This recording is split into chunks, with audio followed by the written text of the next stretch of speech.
할렐루야. 할렐루야. 오늘은 8월 첫 번째 주일이며 거룩하고 복된 주님의 날입니다. 하나님께 예배드리기 위해 주님의 보좌 앞에 나오신 여러분들 주님의 이름으로 환영합니다. 이제 다 함께 자리에서 일어나셔서 우리 마음과 뜻과 또 힘과 정성을 다해서 여호와 하나님께 영과 진리로 예배드리겠습니다.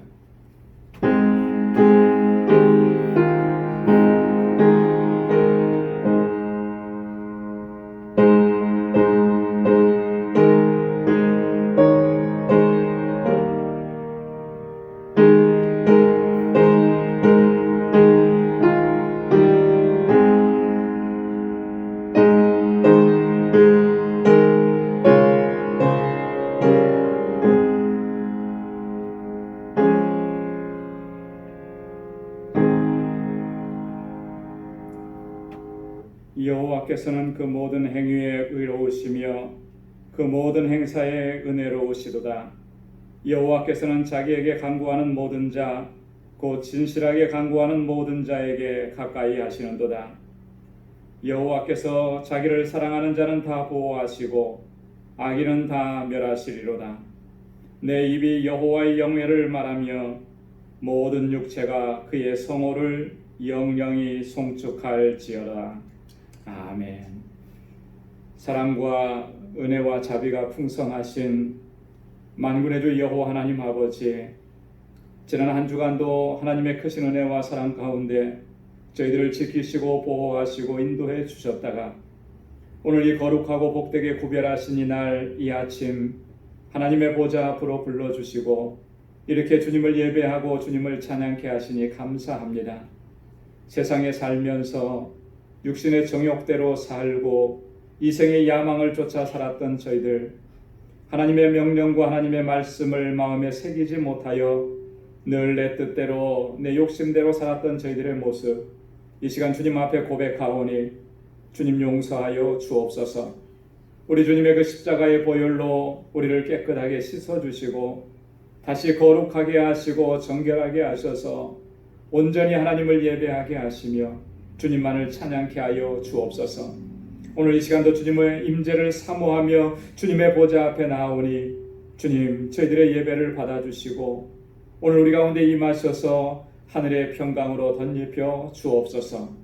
예수님의 이름으로 기원하옵나이다. 아멘.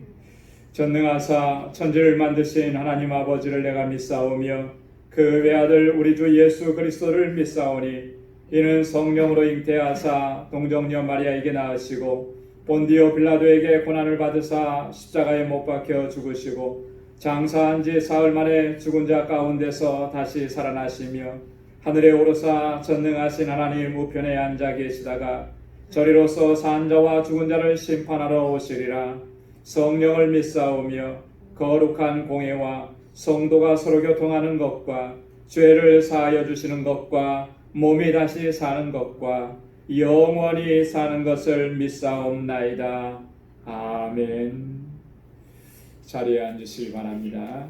찬송 28장, 새 찬송가 28장 함께 부르시겠습니다.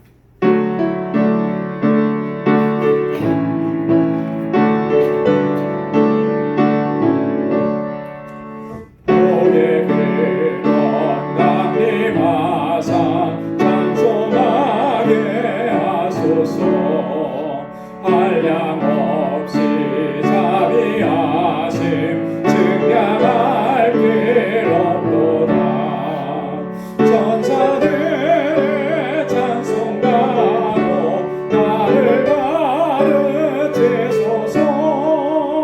구속하신 그 사랑을 항상 찬송합니다. 주의 크신 받아 이때까지 왔으니 이와 같이 천국에도 이르기를 바라네.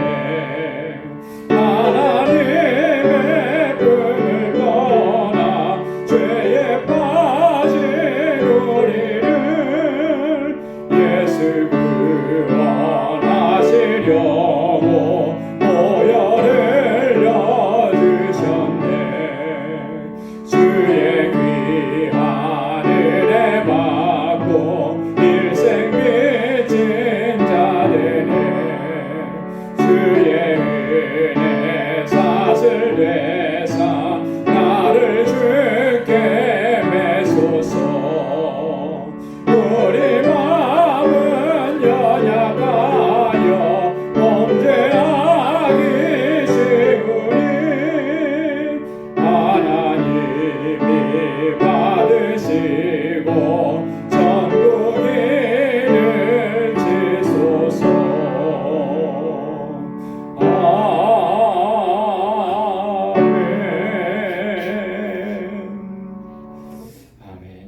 김민순 장로님 나오셔서 기도하시겠습니다.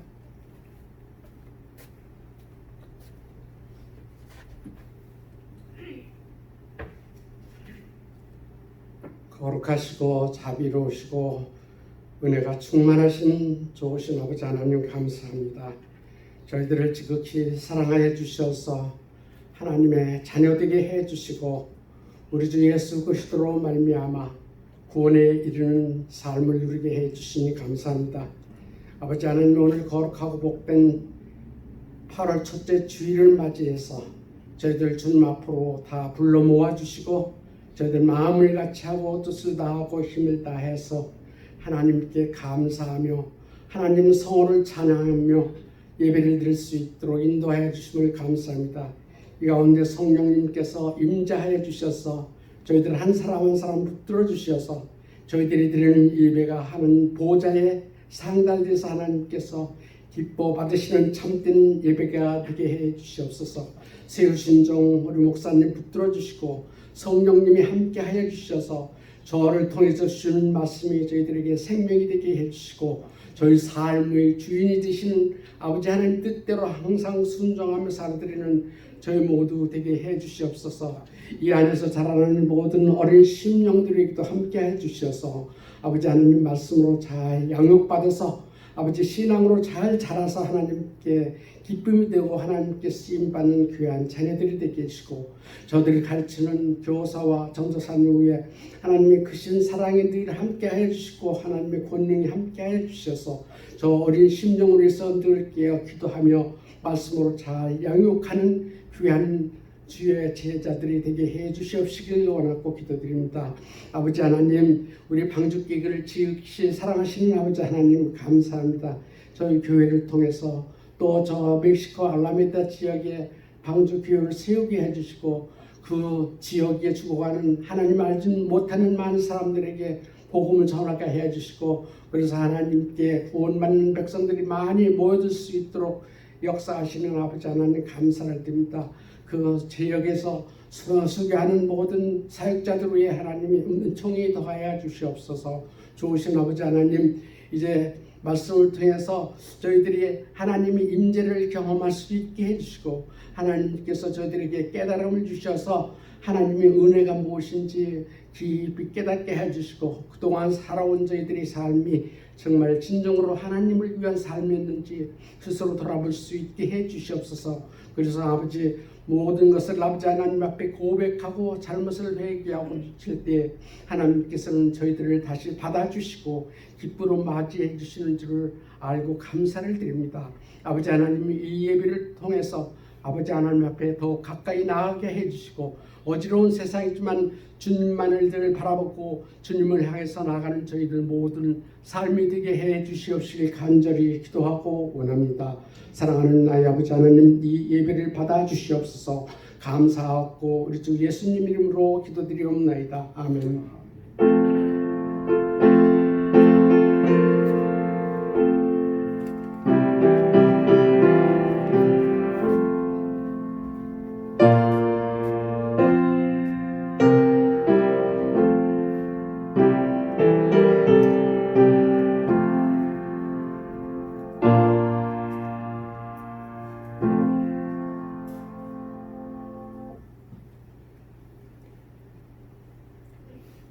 오늘 우리에게 주시는 하나님의 말씀 고린도전서 제10장 23절에서 33절까지 말씀입니다. 고린도전서 제10장 23절에서 33절까지 제가 봉독하도록 하겠습니다. 모든 것이 가하나 모든 것이 유익한 것이 아니요 모든 것이 가하나 모든 것이 덕을 세우는 것이 아니니 누구든지 자기의 유익을 묻지 말고 남의 유익을 구하라. 무릇 시장에서 파는 것은 양심을 위하여 묻지 말고 먹으라. 이는 땅과 거기 충만한 것이 주의 것임이니라. 불신자 중 누가 너희를 청하매 너희가 가고자 하거든 너희 앞에 무엇이든지 차려놓은 것은 양심을 위하여 묻지 말고 먹으라. 누가 너희에게 이것이 재물이라 말하거든 알게 한 자와 및 양심을 위하여 먹지 말라. 내가 말한 양심은 너희 것이 아니요 남의 것이니 어찌하여 내 자유가 남의 양심으로 말미암아 판단을 받으려? 만일 내가 감사함으로 참여하면 어찌하여 내가 감사하다는 것에 대하여 비방을 받으리요? 그런즉 너희가 먹든지 마시든지 무엇을 하든지 다 하나님의 영광을 위하여 하라. 유대인에게나 헬라인에게나 하나님의 교회에나 거치는 자가 되지 말고 나와 같이 모든 일에 모든 사람을 기쁘게 하여 나의 유익을 구치 아니하고 많은 사람의 유익을 구하여 저희로 구원을 얻게 하라. 아멘. 할렐루야. 우리가 무슨 일이든지 공명정대하게 그 일을 행하려고 하면은 법과 원칙을 잘 지켜야 합니다. 만약에 법과 원칙을 따르지 아니하고 그것을 지키지 않게 된다면 공정하게 일을 처리할 수가 없게 됩니다. 뿐만 아니라 나중에 가서는 정말 심각한 문제가 발생을 하게 되죠. 그래서 그동안에 참 수고하고 그동안 많이 노력을 했는데 그럼에도 불구하고 그 모든 것들이 다 물거품이 되어버리는 그런 안타까운 일들이 벌어지게 되는 것입니다. 예를 들면 이런 것입니다. 이 범죄 수사를 하고 또 범인을 잡아서 재판에 이렇게 넘기게 되면 이런 모든 과정에 보면 가장 중요한 것 중에 하나가 뭐냐면 증거 혹은 증거물이라는 것이 가장 중요한 역할을 합니다. 그래서 현대 재판은 증거재판주의라 그렇게 얘기를 하잖아요. 근데 과거에는 이 증거물을 어떻게 입수했느냐 여기에 대해서는 그렇게 크게 문제 삼지를 않았던 것 같습니다. 그러나 지금은 증거물을 어떻게 입수했느냐가 굉장히 중요한 요소가 돼요. 아무리 그 증거물이 결정적인 증거라 할지라도 그것을 입수하는 과정 속에서 법과 원칙을 지키지 않았다면 증거로서의 효력을 더 이상 인정받을 수가 없게 되는 거죠. 그래서 그만큼 법과 원칙을 지키는 일이 중요하다라고 하는 것을 보여주는 단적인 예입니다. 사전에서는 원칙이라고 하는 말을 이렇게 정의합니다. 많은 경우에 적용되는 기본적인 법칙이나 규칙이다. 그러니까 대다수의 경우에 적용이 다 되는 아주 기본적인 그런 법칙, 규칙 그걸 갖다가 원칙이라 이렇게 얘기합니다. 논리학에서는 이 원칙을 어떻게 규정하냐면 여러 다른 명제가 도출되는 기본 명제다. 명제라고 하는 것이 있는데 어떤 명제가 나오려고 하면 그걸 도출해내는 아주 기본적인 명제가 원칙이라는 거예요. 자, 이 두 정의에서 보면 각각 강조하는 게 뭐냐면 기본적이라는 거죠. 원칙, 근원적이라고 하는 것입니다. 기본적이고 근원적인 법칙과 규칙 그리고 명제 이것이 바로 원칙이라고 하는 거예요. 그렇기 때문에 이 원칙을 지키지 않으면 그래서 원칙이 무너지게 되면 모든 것이 다 무너지게 돼요. 기본이 무너졌는데 어떻게 다른 것들이 그 위에 세운 것들이 온전하게 설 수 있겠느냐. 마치 집을 짓는 것과 같아요. 집에서 가장 기초적인 게 뭐냐면 이 파운데이션을 잘 세우는 거 아니겠습니까? 그 땅의 집안이 얼마나 튼튼한지 튼튼한 집안 위에다 집을 세워야 되는데 마태복음 7장에 나오는 예수님의 비유에서처럼 만약에 모래 위에다가 집을 세운다고 하면 그 집이 온전해지겠느냐는 거예요. 기초가 튼튼하지 않은데 기본이 온전하지 않은데 그 위에 세운 것들이 과연 온전하게 서 있을 수 있겠느냐? 그렇지 못하다라고 하는 것이죠. 원칙을 지키는 일은 어떻게 보면 생명을 지키는 것만큼 중요한 일이라고 하는 것입니다. 오늘 함께 봉독한 본문의 말씀에서 사도 바울은 우리 그리스도인들의 신앙생활에 있어서 가장 중요한 원칙이라고 얘기할 수 있는 그 몇 가지를 오늘 우리들에게 말씀을 해주고 있습니다. 우리는 이 원칙들을 우리가 항상 기억하고 또 우리의 삶과 신앙생활에 적용을 하기를 힘써야 하는 것입니다. 그래야만 우리의 신앙생활이 든든하게 견고하게 서갈 수가 있다라고 하는 거죠.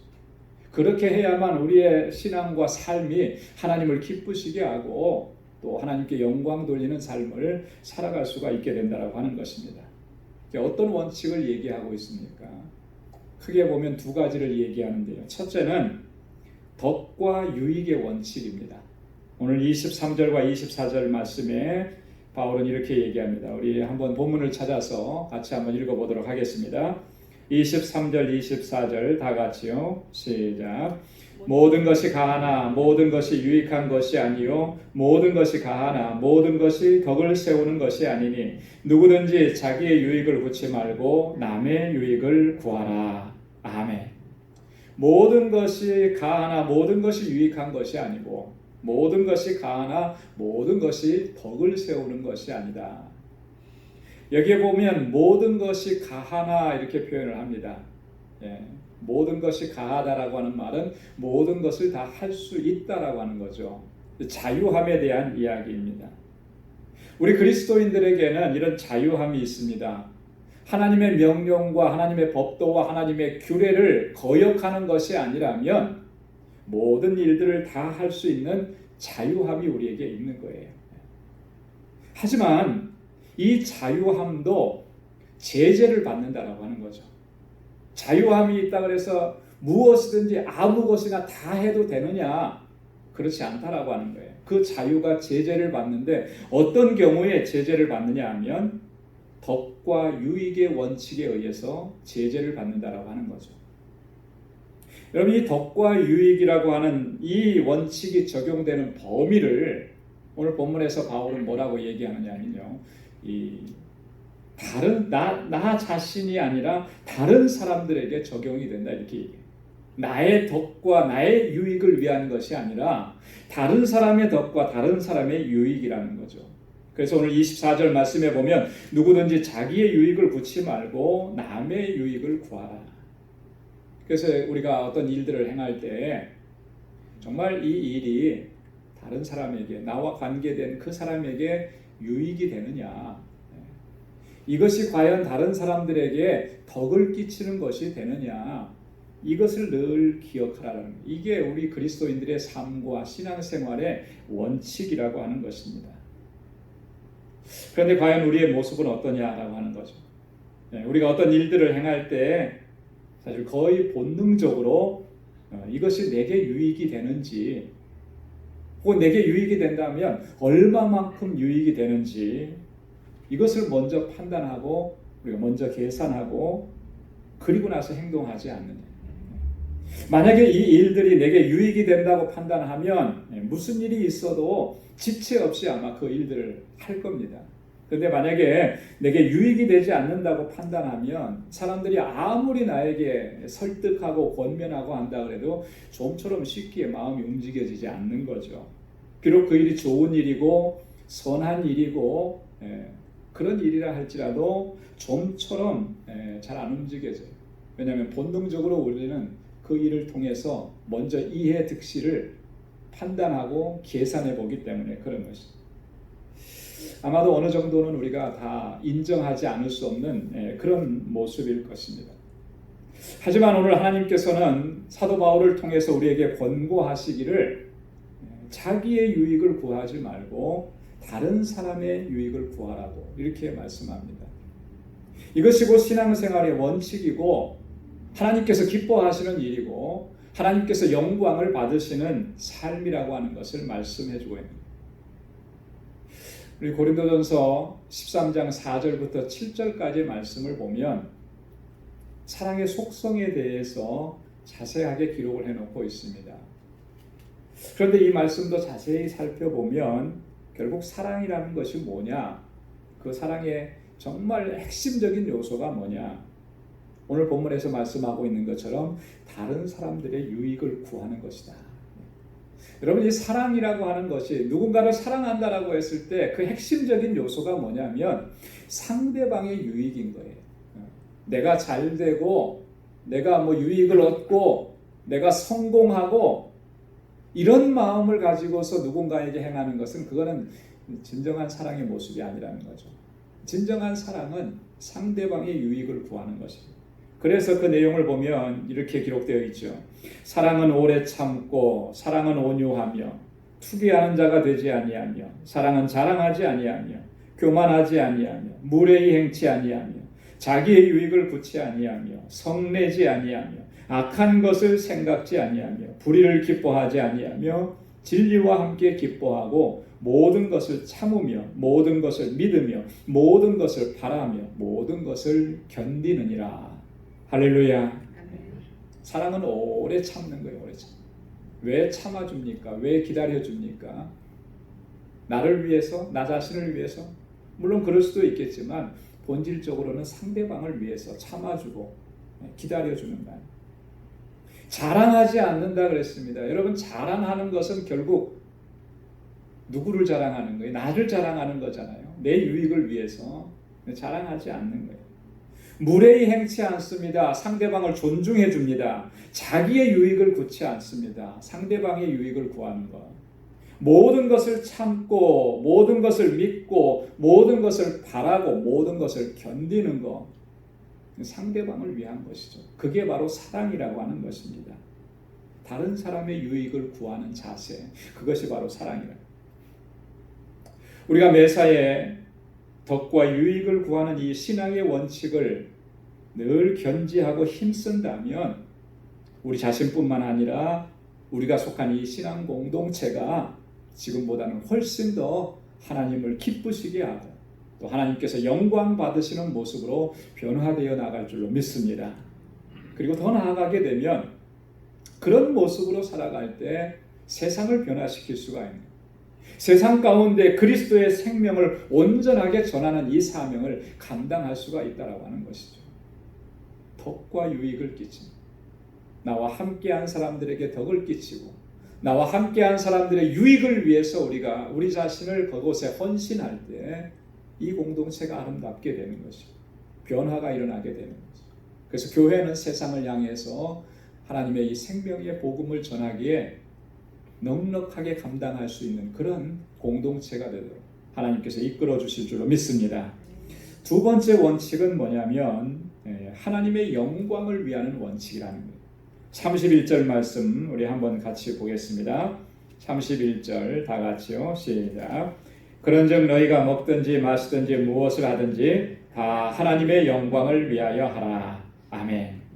한번 따라서 해보십시오. 다 하나님의 영광을 위하여 하라. 하나님의 영광을 위하여. 여러분, 이 하나님의 영광을 위하여라고 하는 이 원칙은 우리 그리스도인들의 삶에 있어서 정말 가장 중요하고 가장 핵심적인 원칙입니다. 왜냐하면 하나님께서 우리를 구원하시고 우리를 하나님의 자녀로 삼아주신 그 목적이 우리들로 하여금 하나님의 영광을 위해서 살아가게 하시기 위함이라.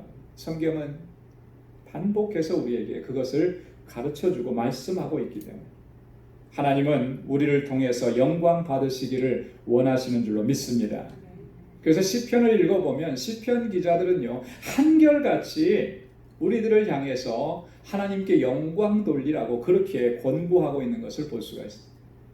시편 22편 23절에 보면 여호와를 두려워하는 너희여 그를 찬송할지어다. 야곱의 모든 자손이여 그에게 영광을 돌릴지어다. 너희 이스라엘 모든 자손이여 그를 경외할지어다. 하나님을 찬송할지어다. 그에게 영광 돌릴지어다. 그를 경외할지어다. 시편 기자는 이렇게 우리에게 권고하는 겁니다. 시편 29편 1절로 2절 말씀에 보면 너희 권능 있는 자들아 영광과 능력을 여호와께 돌리고 돌릴지어다. 여호와의 이름에 합당한 영광을 돌리라. 거룩한 옷을 입고 여호와께 경배할지어다. 할렐루야. 하나님의 이름에 합당한 영광을 올려라. 거룩한 옷을 입고 하나님께 경배할지어다. 시편 기자들은 이렇게 한결같이 하나님께 영광 돌리는 삶이 오늘 우리들의 삶이라고 하는 것을 반복해서 말씀을. 여러분, 하나님의 영광을 위하여라는 이 말씀, 여러분 이 말씀이 어렵게 느껴집니까? 쉽게 느껴집니까? 이 말씀의 의미가 여러분들에게 어떻게 다가옵니까? 아마도 하나님의 영광이라는 이 단어, 이 말은 그렇게 별 어려움 없이 이해하는 것으로 우리가 다가올 수 있을 겁니다. 왜냐하면 우리가 신앙생활하면서 가장 많이 듣는 그런 말 중에 하나가 하나님의 영광을 위한, 하나님의 영광을, 우리가 신앙생활하면서 귀에 못이 박히도록 들어왔던 말씀이 하나님의 영광을 위하여. 그렇죠? 그런데 구체적으로 그러면 어떻게 하는 것이 하나님의 영광을 위하는 것이냐, 이렇게 우리가 질문한다면 아마도 대부분은 이렇게 쉽게 대답하지 못할 겁니다. 도대체 하나님의 영광을 위한다는 게 뭔가? 우리들의 문제가 바로 여기에 있지 않느냐라고 하는 거죠. 하나님의 영광이라는 이 말은 많이 들어서 너무나 익숙하고 어떻게 보면 너무나 편안한데, 좀 더 구체적으로 들어가서 어떻게 하는 것이, 이렇게 얘기를 한다면 쉽게 그걸 얘기 못해요. 뭔가가 우리에게 쉽게 정의되고 쉽게 이야기하지 못하는 일들은요, 사실 어떻게 보면 행동으로 이어지기가 쉽지 않습니다. 그렇잖아요? 어떤 것을 우리가 배우고 익힐 때도요, 그것이 딱 머리에 쏙쏙 들어와서 딱 이것이 이거구나 정리가 되면 그것을 누군가에게 얘기할 때도 어려움 없이 다 얘기하게 됩니다. 그죠? 내가 먼저 이해가 됐으니까. 근데 여기서 내 안에서 정리가 안 되면, 정리 안 된 걸 가지고 누군가에게 얘기를 하려고 하면 이게 뒤죽박죽이 돼버리는 거예요. 신앙생활의 원리도 그런 것 같아요. 우리가 하나님의 사랑이 뭐냐, 하나님의 은혜가 뭐냐, 하나님의 역사하심이 뭐냐, 이런 개념을 분명하게 이해하고 있어야 그의 삶 속에서 그 개념들이 행동으로 나타나게 된다라고 하는 거죠. 하나님의 영광을 위해서 산다라고 하는 이 원칙에서 하나님의 영광이 하나님의 영광을 위하여라는 것이 도대체 어떻게 하는 것이냐, 이것을 우리가 구체적으로 이해하고 알고 있어야 그런 삶으로 나아갈 수가 있다라고 하는 것이죠. 이 하나님의 영광, 하나님께 영광을 돌린다라고 하는 이 말을 우리가 한마디로 정의하라고 한다면 바로 이런 내용입니다. 우리의 말이나 우리의 행동이나 우리의 삶을 통해서 하나님을 보지도 못했고 하나님을 알지도 못하는 이 세상을 향해서 하나님의 살아계신, 하나님의 사랑, 하나님의 능력, 하나님의 역사를 보여주는 것, 나타내는 것, 그것이 바로 하나님께 영광 돌리는 것이다. 다시 말해서 우리가 어떤 일을 하든지 간에 그것을 통해서 내가 드러나고 내 이름이 이 세상에 알려지는 것이 아니라, 그걸 추구하는 것이 아니라 그 일을 행하신 하나님을 드러내고 하나님을 알려주고 하나님을 보여주고 하나님의 이름을 높이는 것, 그것이 곧 하나님의 영광을 위해서 사는 것이다. 요즘에 새롭게 하소서라고 하는 프로그램에서 간증 프로그램을 참 많이 합니다. 그죠? 각계각층에서 신앙생활 하던 사람들이 나와서 자신의 삶을 통해서 일어났던 일들을 간증을 해요. 그 간증을 들어보면 참 은혜가 되고 많이 도전이 됩니다. 그런데 간증을 하는 사람들의 공통점이 있습니다. 그들이 하는 말에 공통점이 있어요. 그건 뭐냐면 하나님께서 나에게 이와 같이 역사하셨다. 하나님이 하신 일을 증거하는 거예요. 여러분, 하나님께서 내 삶 속에 어떻게 역사하셨는지를 증거하는 것이 간증인데요. 그렇게 하나님께서 우리에게 역사하신 일들을 하나님을 알지도 못하고 하나님을 보지도 못했던 세상을 향해서 이렇게 하나님께서 하신 일들을 전하면서 살아가는 것, 선포하면서 살아가는 것, 그것이 바로 하나님의 영광을 위해서 사는 삶이라고 합니다. 여러분, 이 원칙을 가지고 순교에 이르기까지 사명을 감당했던 사도 바울의 서신서를 읽어보면요, 바울은요 항상 이렇게 고백을 했던 것, 이렇게 다짐을 했던 것을 우리가 볼 수가 있습니다. 어떻게 다짐을 했느냐? 로마서 14장 8절에 보면 우리가 살아도 주를 위하여 살고 죽어도 주를 위하여 죽나니 그러므로 사나 죽으나 우리가 주의 것이로다. 할렐루야. 살아도 주를 위해서 살고 죽어도 주를 위해서 살고, 사나 죽으나 우리가 주의 것이로다. 나는 주의 것이고, 그래서 살아도 주님을 위해서 죽어도 주님을 위해서 내 삶을 통해서 주님만이 증거되기를 원한다. 바울은 이 마음을 가지고 늘 이렇게 고백하면서 그 사명을 감당했던 거죠. 빌립보서 1장 20절로 21절의 말씀에 보면 나의 간절한 기대와 소망을 따라 아무 일에든지 부끄럽지 아니하고 오직 전과 같이 이제도 온전히 담대하여 살든지 죽든지 내 몸에서 그리스도가 존귀히 되게 하려 하나니 이는 내게 사는 것이 그리스도니 죽는 것도 유익함이니라. 할렐루야. 내 몸에서 그리스도가 존귀하게 되게 하려 한다. 무슨 말입니까? 내 삶 속에서 내가 나타나는 것이 아니고 그리스도만이 나타나는 삶이 되기를 원한다. 그래서 내게 죽는 것도, 내가 죽음을 통해서 그리스도께서 나타나신다면 죽는 것도 내게 유익하다, 이렇게 고백하는 거예요. 바울은 항상 이렇게 고백하고 이렇게 결단했기 때문에 그는 그리스도를 위해서 죽는 것을 결코 두려워하지 않았다라고 하는 것입니다. 오히려 감사함으로 또 영광스럽게 그것을 감당을 할 수가 있었다라고 하는 것입니다. 여러분, 하나님께서 우리를 죄와 사망 가운데서 구원해 주시고 그리스도 예수 안에서 새로운 피조물이 되게 하신 목적이 뭐냐? 가장 첫 번째 목적은 하나님의 영광을 위해서예요. 하나님의 영광을 위해서. 우리가 이것을 결코 잊어서는 안 되는 것입니다. 이미 구약의 이사야 선지자를 통해서 하나님께서 그렇게 말씀하셨어요. 이사야 43장 7절에 무릇 내 이름으로 일컫는 자 곧 내가 내 영광을 위하여 창조한 자를 오게 하라. 그들을 내가 지었고 내가 만들었느니라. 하나님께서 우리를 창조하실 때 무엇을 위해서? 내 영광을 위해서, 하나님의 영광을 위해서. 자, 그러니까 우리는 마땅히 당연히 하나님의 영광을 위해서 살아가야 하는 것이죠. 먹든지 마시든지 무엇을 하든지 하나님의 영광을 위해서 하는 삶, 이것이 우리가 견지해야 될 믿음의 모습인 줄로 믿습니다.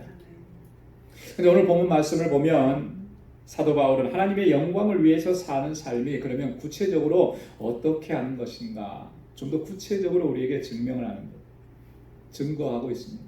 두 가지 측면에서 증거해요. 하나는 소극적인 측면에서, 하나는 적극적인 측면에서.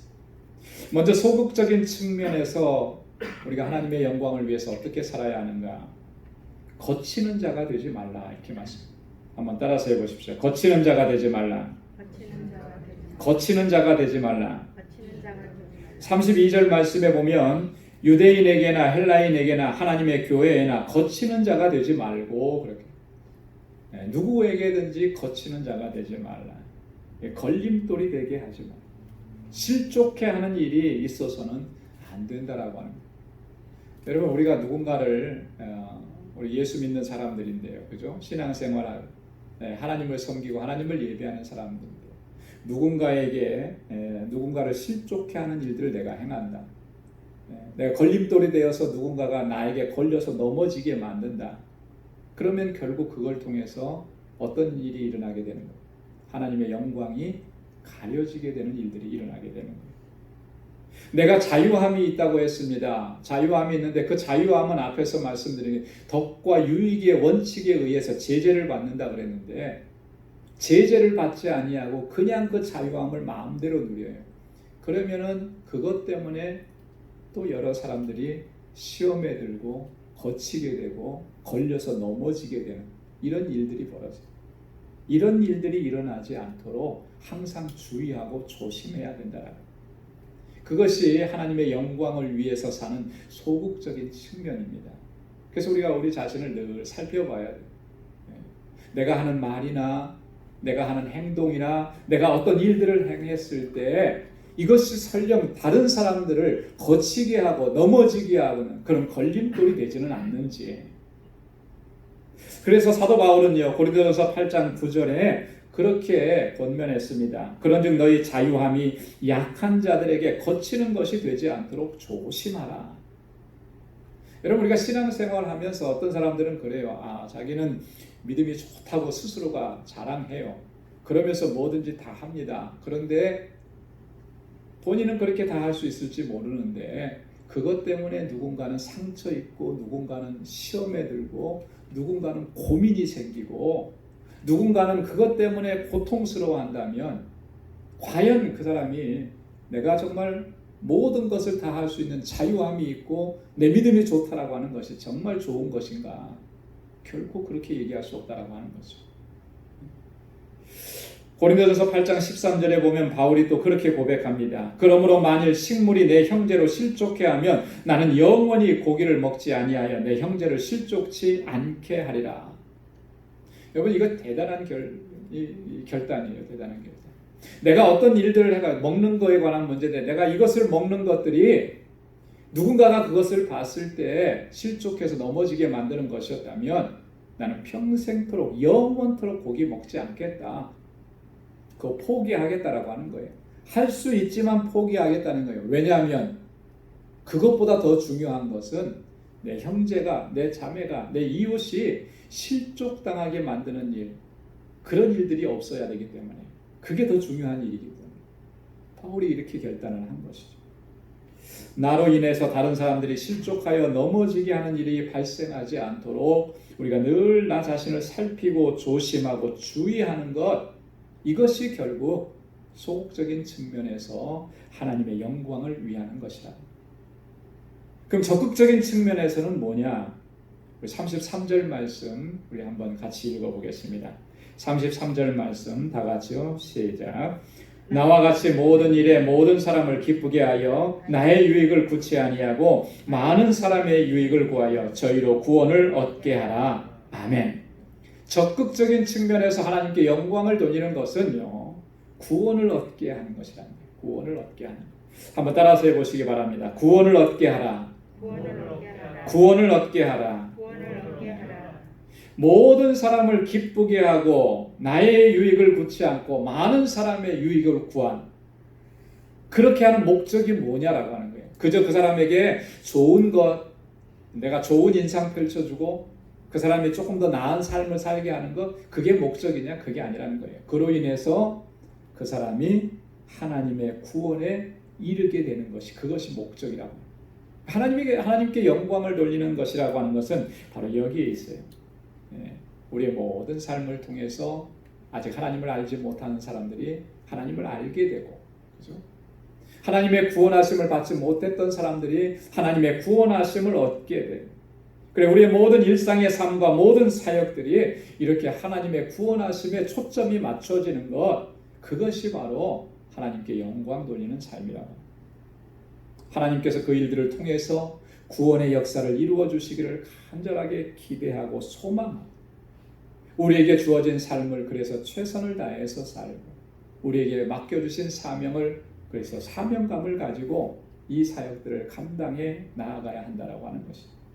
그리할 때 하나님께서는 우리의 삶과 또 우리의 사역을 통해서 영광을 받으시고 또 구원의 놀라운 역사를 이루어 주실 줄로 믿습니다.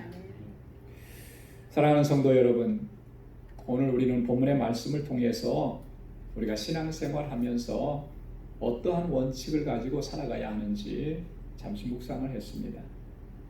어쩌면 우리가 지금까지 이런 신앙의 원칙들을, 하나님께서 말씀하신 이 신앙의 원칙들을 확고하게 붙잡지 못했기 때문에 우리의 신앙의 삶이 여러 가지로 힘들고 어려운 면이 있었을지 모르겠습니다. 신앙생활 하면서도, 하나님을 예배한다고 하면서도 하나님께서 주시는 참된 기쁨, 참된 평강을 누리지 못하고 또 쉽게 좌절하고 넘어지고 실패했는지도 모르겠습니다. 원칙을 붙잡지 않으니까 우리의 삶이 다 무너져 내리는 거예요. 수십 년을 믿음 생활했어도 조그마한 어려움과 시험 앞에서 너무나도 쉽게 좌절해버리고 무너져 내려버리게 돼요. 원칙이 무너지니까 다 무너지게 되는 거죠. 원칙을 바로 세우면 그 위에 무엇을 세우든지 견고하게 세워지게 될 줄로 믿습니다. 이제부터라도 우리가 오늘 본문을 통해서 주신 이 귀한 신앙의 원칙들, 이것을 굳게 붙잡고 하나님께서 주신 사명을 온전하게 감당하고, 그래서 마침내는 하나님의 영광을 위해서 살아가는 저와 여러분들의 삶이 될 수 있기를 주님의 이름으로 축원합니다. 기도하겠습니다. 은혜가 풍성하시고 자비하신 아버지, 참 감사합니다. 오늘 이 아침에도 복된 날 하나님 기쁨으로 주님을 예배하게 하시고 또 저희들에게 하나님의 귀한 말씀을 들려주셔서 우리의 신앙의 삶 속에서 바로 잡아야 될 것이 무엇인지를 하나님 다시 기억할 수 있도록 도와주시니 감사합니다. 우리의 신앙의 원칙들이 하나님께서 말씀하신 그 원칙들이 무너져 내리지는 않았는지 우리 자신의 모습을 돌아볼 수 있도록 도와주시고 바로 세워갈 수 있도록 도와주옵소서. 하나님의 영광을 위해서 살아갈 수 있는 우리 모든 믿음의 권속들이 다 될 수 있도록 인도해 주옵소서. 먹든지 마시든지 무엇을 하든지 다 하나님의 영광을 위하여 하라고 하시는 오늘 이 귀한 말씀이 우리의 마음속에 깊이 새겨지게 하시고 그래서 일평생의 삶이 오직 주님의 영광을 위해서 살게 하시고 오늘 사도 바울과 같이 내가 살든지 죽든지 주를 위해서 살게 하시고 죽는 것도 내게 유익하다고 고백할 수 있는 우리 모든 믿음의 권속들이 되게 하여 주옵소서. 감사하며 예수님의 이름으로 기도드리옵나이다. 아멘.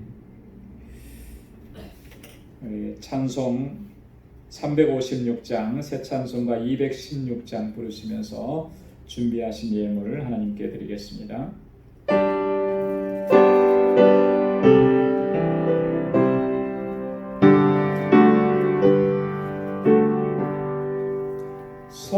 성자의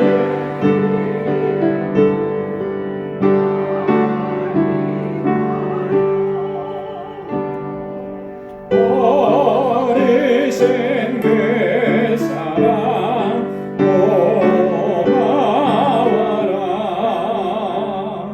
내 머리 주 앞에 하는 말 나로 주님께 바치리까.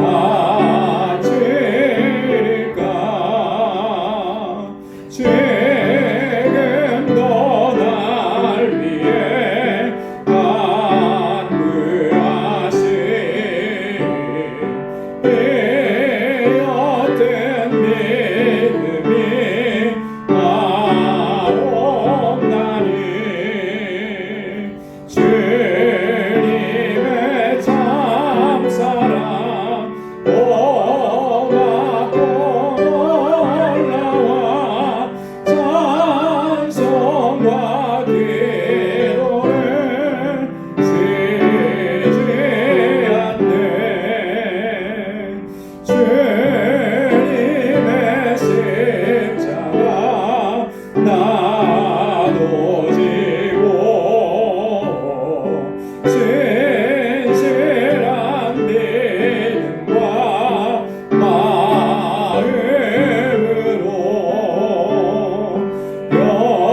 영계의 사랑과 친절한 위로를 네게 다 베풀게 하옵소서. 만 가지 은혜를 받았으니 내 평생 슬프나 즐거우나 이 몸을 온전히 주님께 바쳐서 주님만 위하여 늘 살겠네.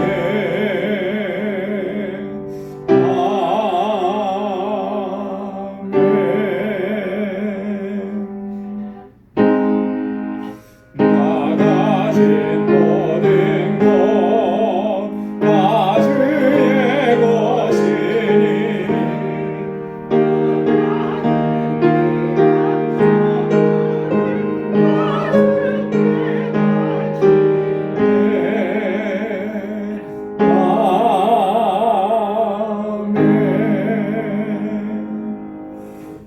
은혜가 풍성하시고 자비하신 아버지 참으로 고맙고 감사합니다. 이 힘들고 어렵고 고난의 때를 지나는 동안에도 주님들 우리와 함께 하시고 이스라엘 백성들을 광야 가운데에서도 만나와 메추라기를 먹이셨던 것처럼 오늘 저희에게도 그와 같은 은혜를 베풀어 주시니 감사합니다. 낙심하고 절망하지 않게 하시고 주님 안에서 소망을 갖게 하시고 믿음으로 살아갈 수 있도록 우리 주 성령께서 항상 우리를 지키시고 인도해 주시니 감사합니다. 아버지 하나님, 우리의 모든 삶에 하나님의 은혜가 아닌 것이 없음을 이 시간도 저희들 깨닫고 고백하며 모든 감사와 영광 주님께 올려드립니다. 아버지 하나님, 사랑하는 주의 백성들이 그 은혜를 기억하며 이 시간 주님 앞에 나와서 하나님 우리에게 허락하신 물질을 구별하여서 감사의 예물로 주님께 올려드립니다. 아버지 하나님, 저들이 늘 이 어렵고 힘든 상황 속에서도 하나님께서 주시는 영적인 은혜를 깨닫게 하시고 그로 인해서 주님께 감사할 수 있는 저희의 삶이 되도록 도와주옵소서. 아버지 하나님, 11조의 예물을 구별하여 드리며 하나님께서 나의 주인이신 것을 이 시간 우리의 삶을 통해 고백합니다. 늘 하나님의 뜻에 순종하고 하나님의 말씀대로 행할 수 있는 믿음의 길을 걸어가도록 저희를 이끌어 주옵소서. 땅끝까지 이르러 내 증인 되라고 하신 우리 주님의 명령을 기억하며 아버지 하나님, 한 영혼 한 영혼을 가슴에 품고 기도하는 마음으로 선교의 예물을 주 앞에 올려드립니다. 이 물질이 쓰여지는 곳에서 하나님께서 역사하시는 그 놀라운 역사를 저희들이 날마다 목도하고 경험할 수 있도록 은혜 베풀어 주옵시고, 우리의 삶의 현장 속에서 아직 하나님을 알지 못하는 그 모든 사람들에게 정말 이 생명의 복음을 전하면서 증거하면서 살아갈 수 있는 저희들 되게 하여 주옵소서. 우리 주님께서 세워주신 방주교회가 21주년을 맞이했고 또한 아버지 지금까지도 하나님께서 놀라우신 은혜를 베풀어 주시면서 여기까지 인도해 주신 것 너무나 감사합니다. 그 감사한 마음을 담아서 건축예물로 주님 앞에 올려드리고 주님의 몸된 교회를 위해서 땀 흘려 수고하고 눈물로 기도합니다. 그 모든 기도에 하나님께서 귀한 응답을 허락하여 주옵소서. 정말로 이 교회가 하나님께서 기뻐하시는 믿음의 공동체가 될 수 있도록 도와주시고 하나님께 영광 돌릴 수 있는 귀한 공동체가 될 수 있도록 도와주시고 믿음의 역사와 사랑의 수고와 소망의 인내로 소문난 교회가 되게 하여 주옵소서. 구제의 예물을 구별하여 주님 앞에 올려드립니다. 하나님, 사랑하는 주의 종들이 드리는 이 예물 하나님께서 받아주시고 하나님, 이 예물이 쓰여지는 곳에서 하나님의 놀라우신 역사가 나타나는 것을 날마다 목도할 수 있도록 은혜 베풀어 주옵소서. 여전히 우리의 삶의 현장은 힘들고 고통스럽고 아픔이 있고 하나님 캄캄한 터널을 지나는 것 같지만 그러나 아버지 하나님, 이 가운데서도 우리 소망을 잃지 않게 하시고 빛 대신 주님만을 바라볼 수 있도록 우리 모든 방주의 믿음의 본석들의 그 마음의 중심을 주님께서 붙잡아 주옵소서. 또 한 주간 우리의 삶의 현장으로 나아갈 때도 주님의 주시는 능력과 힘과 성령의 충만함 가운데서 승리할 수 있도록 도와주옵소서. 우리 사랑하는 성도들의 가정과 또 직장과 생업의 터전을 견고하게 붙잡아 주옵소서. 감사하며 예수님의 이름으로 봉헌 기도드리옵나이다. 아멘. 우리 전후좌우에 계신 분들과 함께 인사 나누시기 바랍니다. 샬롬, 주님의 평강이 함께 하시길 바랍니다. 손도 흔들어 주시고요. 예. 한 주간 잘 지내셨지요? 건강하게? 예. 여기 와서 예배 드리실 수 있다는 거 건강하시다라고 하는 그 증거예요. 그죠? 여러분 건강한 모습으로 이렇게 일주일 만에 또 다시 뵙게 돼서 너무나 감사합니다. 늘 하나님의 은혜와 평강이 또 강건함이 여러분들의 삶 속에 늘 함께 하시기를 바랍니다. 우리 교회 소식을 전해드리도록 하겠습니다. 주보 참조해 주시기 바랍니다. 여전히 참 힘들고 어렵고요. 우리가 살고 있는 뉴욕 지역은 많이 좋아지고 있지만 또 미국은 전체적으로 볼 때 많이 더 힘들어지고 어려워지고 있습니다. 이럴 때일수록 더 주님 의지하고 또 하나님께 더 가까이 나아가고 말씀 묵상과 기도 생활을 통한 그런 경건의 훈련에 여러분 집중할 수 있기를 바랍니다. 그리고 하나님께서 주시는 소망을 붙잡고 세상에는 소망이 없다라고 하는 것을 우리 요즘의 삶을 통해서 또 많이 또 체험하게 되잖아요. 그죠? 세상에서 붙잡았던 것들이 얼마나 이게 허무하게 무너져 내리는 것들인지 우리가 두 눈으로 똑똑히 보고 체험하면서 삽니다. 우리를 견고하게 세워주시는 것은 하나님께서 주시는 소망이고 주님의 주시는 약속뿐인 것입니다. 이것을 붙잡지 못하면 아까도 말씀드렸던 것처럼 우리의 삶 속에 원칙이 무너져 내려서 우리의 삶 전부가 다 무너져 내릴 수가 있어요. 그래서 소망을 붙잡고 주님께 소망을 두고 그렇게 늘 믿음으로 살아가기를 힘쓰는 모두가 되기를 소망합니다. 예배에 참석하시는 분들 이제 한 분 두 분씩 또 더 참석하시게 되는데 꼭 저에게 연락을 주셔서 어느 부서에 참석하는 게 좋은지 좀 말씀을 해주시면 제가 인원 배분을 좀 해야 되기 때문에요. 그렇게 꼭 말씀을 주시면 고맙겠습니다. 예방 수칙 잘 준수해 주시고 또 특별히 몸에 이상이 있거나 열이 있거나 그러면 이렇게 다른 사람들을 위해서라도 그때는 이제 집에서 영상으로 예배를 드리시면 좋을 것 같아요. 꼭 본인들이 체크하시고 또 교회 들어오실 때도 열이 체온 체크를 하시고 그렇게 해주면 감사하겠습니다. 우리가 대면해서 이렇게 성도의 교제를 나누는 일이 참 많이 힘듭니다. 그죠? 그래서 신방을 할 수도 없고 또 찾아가 볼 수도 없고 물론 가족들끼리야 뭐 모일 수는 있지만 그 외에는 참 이런 게 힘들어져요. 그렇기 때문에 이럴 때일수록 우리는 전화나 카톡 요즘에는 뭐 영상으로도 전화 통화할 수 있고 그러니까 자주 좀 연락을 하시고 특별히 그 연로하신 어르신들 자주 연락드려서 어떠신지 또 이렇게 전화로 이렇게 교제하는 카톡으로 교제하는 이걸 좀 활성화하면 좋겠습니다. 그래서 서로 위로하고 또 격려하고 나도 힘들고 나도 어렵지만 더 힘들고 더 어려운 분들이 우리 주변에 많이 있죠. 그래서 내가 전화라도 한 통화해서 또 힘이 되어주고 격려가 되어주는 말 한마디라도 하면 그게 참 용기를 많이 얻게 되는 거예요. 그래서 우리가 이런 때는 이 비대면 상황 속에서는 또 비대면으로 교제할 수 있는 방법들을 찾아서 활용하면 서로에게 많이 도움이 되리라고 믿습니다. 우리 중보기도로 기도 제목 적어드린 거 늘 기억하시면서 여러분 기도하실 때마다 짧게라도 좀 같이 기도해 주시면 고맙겠습니다. 이제 다 함께 자리에서 일어나셔서 427장 1절 부르시겠습니다.